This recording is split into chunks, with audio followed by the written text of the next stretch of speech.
Ever since Harvey Weinstein saw his Hollywood star fall, sexual allegations have become one of the most discussed topics in America. It hasn't just been celebrities on the big screen, though. It's been people in the media and those in public office, too. Bristol Palin has been paying close attention to the numerous reports. But she feels like there has been a double standard when it comes to her family. On Friday, she spilled the details in a blog post. What we need to look at is a real true standard that needs to be set. But here's a question, Palin wrote, how do we pick and choose whom to hold accountable?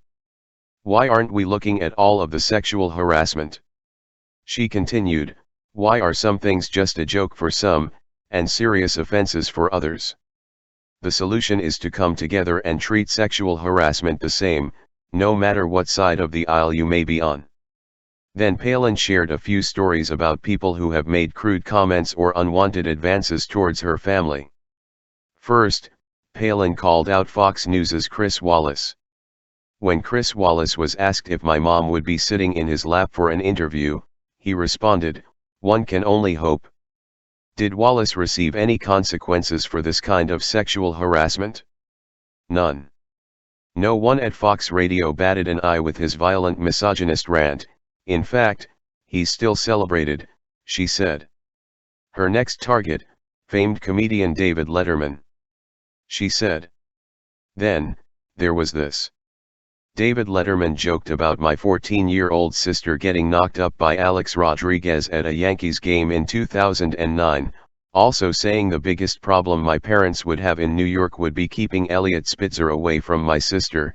Eliot Spitzer, if you don't recall, was New York's governor in 2008, a man who had to resign in the midst of a scandal concerning his solicitation of prostitutes. I'm glad that suddenly Hollywood is taking rape more seriously. Good for them. But what consequence did Letterman receive for joking about the rape of an underage girl? Yet, she still had more big names to go after. Then, there's Aziala Banks. This rapper's Twitter account remained open after these tweets about my mom just in 2016. Sarah Palin needs to have her hair shaved off to a buzz cut, get head by a big veina, ashy, black dick, then be locked in a cupboard. Palin re-emphasized that nothing happened to Banks's Twitter account following her loathsome remarks.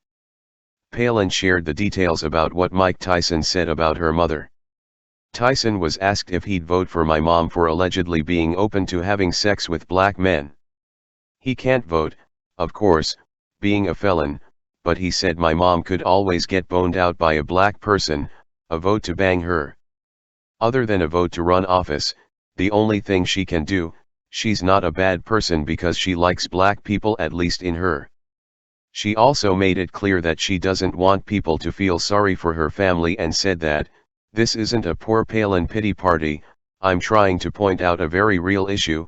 As a society, we cannot have double standards on sexual issues. We won't fix it until victims of all political stripes are treated with respect and dignity."